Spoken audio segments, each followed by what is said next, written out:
நுங்கு ஜூஸ் செய்யறதுக்காக குடுகுடுன்னு ஓடி போய் நுங்கு வாங்கிட்டு வந்து கடை அதோட தோலெல்லாம் உரிச்சு எடுத்து ஃப்ரிட்ஜில் வச்சுட்டோம். நுங்கு தோலை வேஸ்ட் பண்ணாமல் அதை என்ன பண்ணணும் இப்போ கண்டிப்பாக பாருங்கள்.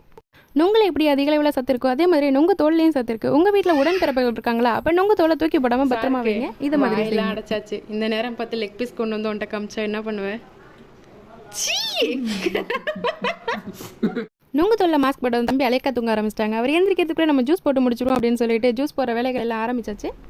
நுங்கு எடுத்து ஒரு மிக்ஸி ஜாரில் போட்டு நல்லா அரைச்சி எடுத்துக்கணும். நல்லா ஃபைன் பேஸ்ட்டாக அரைச்சிக்கிட்டிங்க அப்படின்னா நுங்கு ஜூஸ் நல்லாவே திக்காக இருக்கும். அப்புறமா கட் பண்ணி எடுத்து வச்ச கொஞ்சோண்டு நுங்கு, அப்புறமா அரைச்சி எடுத்து வச்ச பேஸ்ட்டு, சர்க்கரை, அப்புறமா திக்காக காய்ச்சி வச்ச பால் எல்லாத்தையும் எடுத்து ஒன்றா போட்டு கலக்குன்னு கலக்குனிங்கன்னா நுங்கு ஜூஸ் ரெடி. இதில் வேணும் அப்படின்னா பாதாம் பிசின் ப்ளஸ் சப்ஜா சீட் ரெண்டும் போட்டுக்கலாம். இன்றைக்கி நாங்கள் அது எதுவுமே போடல. அலினாக்கு வெள்ளக்கடலை இருந்தால் பிடிக்காது அப்படிங்கிறதால ரோஸ் மில்க் எசன்ஸ் போட்டு கொஞ்சமாக குடிச்சிட்டு எல்லாரும் சூப்பராக இருக்குன்னு சொன்னாங்க.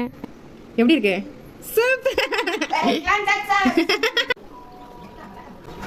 எப்படி இருக்கு? சூப்பரா இருக்கு.